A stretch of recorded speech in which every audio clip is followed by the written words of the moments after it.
BFM Business, l'entreprise BFM. Mon investisseur et moi. Deuxième couple investisseur-entrepreneur, cette semaine avec Baptiste Corval, le cofondateur de Phoenix, Arnaud, associé, accompagné plutôt, mais associé finalement, c'est ça aussi une association capitalistique, d'Arnaud Delattre, directeur associé pour le coup de StarQuest Capital. Alors dans notre second binôme, l'entrepreneur est à la tête d'une de ces entreprises qui font de la fameuse économie circulaire une réalité et puis un marché à très haut potentiel. Votre métier, votre expertise, c'est la seconde vie des produits, on peut le résumer ainsi avec ce claim qui est clairement affiché sur le site wearephoenix.com.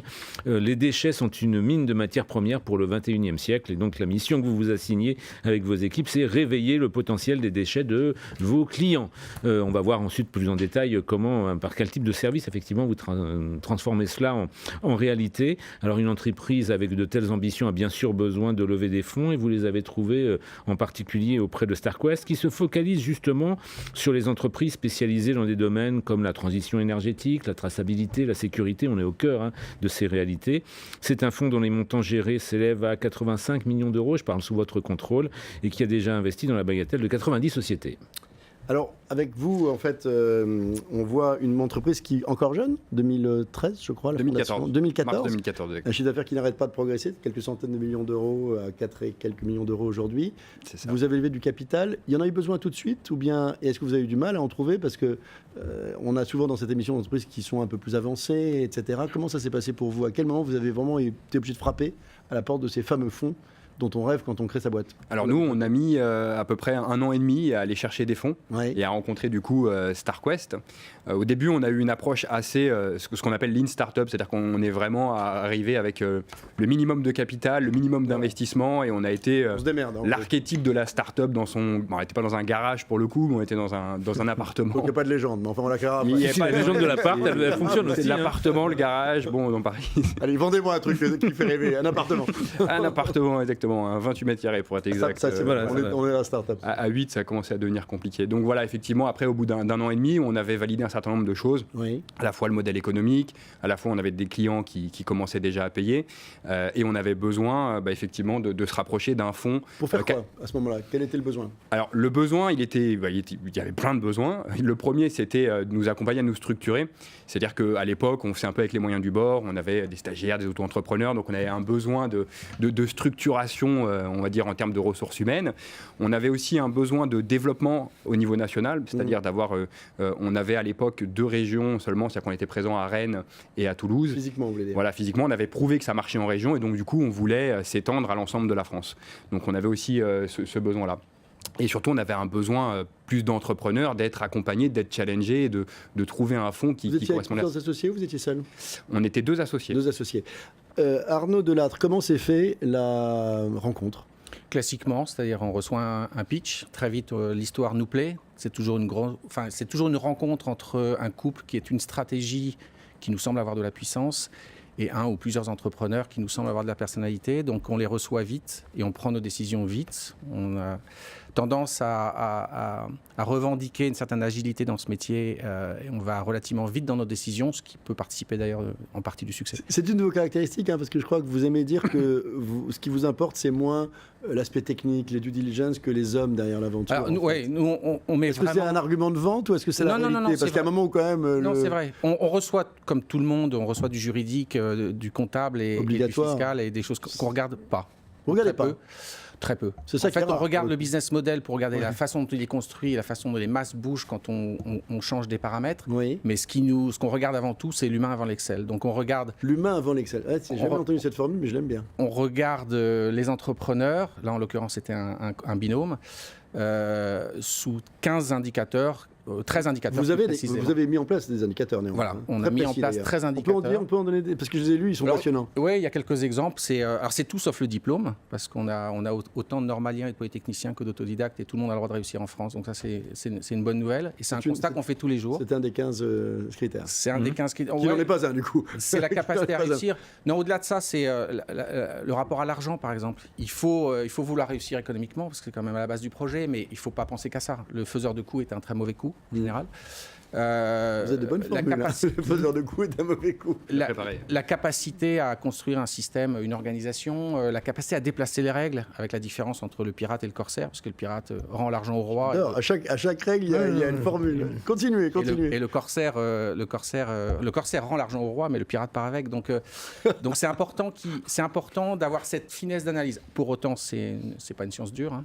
Donc ça permet de limiter la casse et de limiter l'erreur, mais au moins autant que quelqu'un qui analyserait très bien un business plan. Et à quelle occasion, Arnaud Delattre, arrivez-vous à cerner ça en combien de temps et sous quelle forme? Parce que si vous ne voulez pas voir Baptiste et dire attends, je vais te demander est-ce que tu es plutôt corsaire ou plutôt pirate? Comment ça se passe? Non, on fait ça avec des partenaires extérieurs spécialisés dans ce domaine-là. Donc il y a une méthode, il y a une vraie méthode. Il y a une vraie méthode, oui. Et donc c'est eux qui reçoient les entrepreneurs après nous, une fois qu'on a donné un feu vert. D'accord. Et qui ont un pouvoir de tuer le deal. Hein. C'est-à-dire que s'ils nous disent tout est orange ou il y a au moins un feu rouge, on n'y va pas. Et du coup, ça marche parce que vous recevez 1600 dossiers par an. Oui. Et les 1600 passent dans la moulinette de cet examen? Il n'y en a que 1% qui seront investis, oui. Mais qui passent tous dans la moulinette de cet examen? Sur les 1600 qu'on reçoit, il y en a 80-85% qui sont éliminés tout de suite parce que le secteur, on sait qu'on n'y est pas pertinent, ou le dossier est mal fait, etc. Mais après, parmi ceux qu'on regarde, il y en a, à la fin du jour, il n'y en aura que 1% et ils passent tous effectivement. D'accord. Arnaud? Alors, on veut bien croire que Baptiste et ses associés ont un excellent profil de corsaire, mais il y en a un certain nombre qui prétendent à prendre une part du gâteau sur ce marché considérable qui est celui de l'économie circulaire. Pourquoi eux et la manière dont ils envisagent leur rôle, leur positionnement comme maillon essentiel dans cette chaîne de valeur, pourquoi eux en particulier? Alors, il y a eu plusieurs choses. D'abord, ils ont une vraie vision extrêmement puissante et c'est pas si fréquent que ça. Quand vous demandez, nous, on a un test qu'on aime bien, on dit imaginez que vous nous croisez dans l'ascenseur entre le rez-de-chaussée et le 3e étage, il faut qu'au 3e étage on soit convaincu. Et ils ont su développer très vite, de façon très synthétique, une vision qui depuis ne s'est pas démentie. Ça, c'est la première chose. La deuxième chose, c'est la capacité d'exécution. On a beaucoup de très bons penseurs, on a beaucoup de gens qui font faire, mais de gens qui font et qui sont capables de faire, c'est plus rare. Ça, c'est le deuxième élément. Et troisième élément, ils vont vite. C'est-à-dire que dans leur façon de pitcher, dans leur façon de délivrer ce qu'ils avaient promis, ils sont allés vite. Nous aussi, on va vite. Et on pense qu'aujourd'hui, c'est plus qu'une affaire de masse et de poids, c'est la vitesse qui compte. Baptiste Corval, il nous reste 3 minutes, on a le temps de monter 120 étages. Donc si je vous demande de ne monter que 3 en 20 secondes, faites-moi le pitch.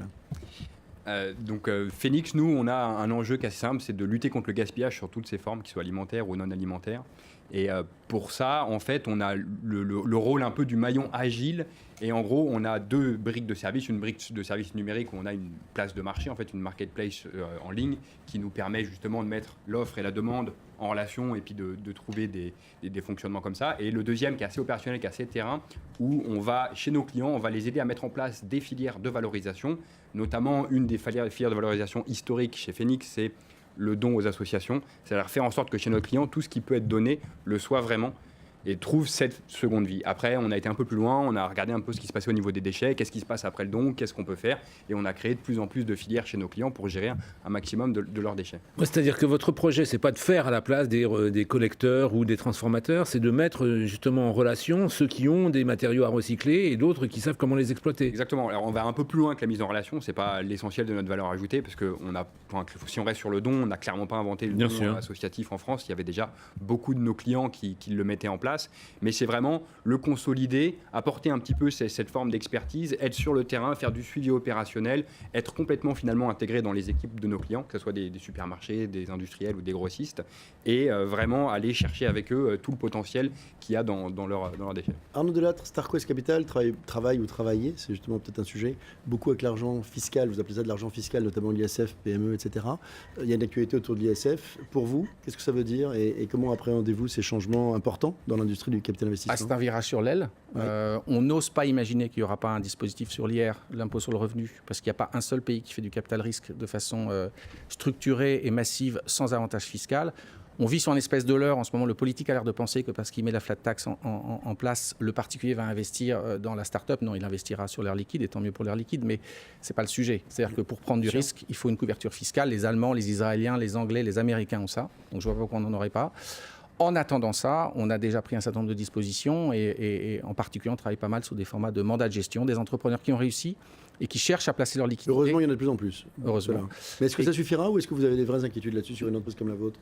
Non, enfin de toute façon on a les projets pour s'en sortir, donc bon voilà. Et Vous êtes puis, des entrepreneurs. On a des entrepreneurs, ça fait un moment qu'on y pense et ça fait un moment qu'on savait que ça pouvait arriver. Donc, et puis vous savez, l'argent fiscal en France malheureusement a mauvaise presse parce que voilà, c'est comme Encore ça. aujourd'hui Encore aujourd'hui. Malgré l'esprit entrepreneurial qui se développe en France, mais Oui, parce qu'il y a eu des comportements un peu, qui ont critiquable. un peu critiquables. Nous, on revendique quelque chose de très entre guillemets, de très pur, c'est-à-dire qu'on a pris l'argent public que représente l'avantage fiscal pour prendre des risques, parce qu'on considère qu'il faut prendre des risques pour faire de la performance, et donc on l'a fait sciemment, et on a pris beaucoup de risques. Pour l'instant, ça se passe plutôt bien. Eh bien, souhaitons surtout que ça continue à la fois pour vous, Baptiste Corval, avec Phoenix, dont vous êtes le cofondateur, et vous, Arnaud Delatte, également cofondateur en fait, de StarQuest Capital. Tout de suite, le mode d'emploi.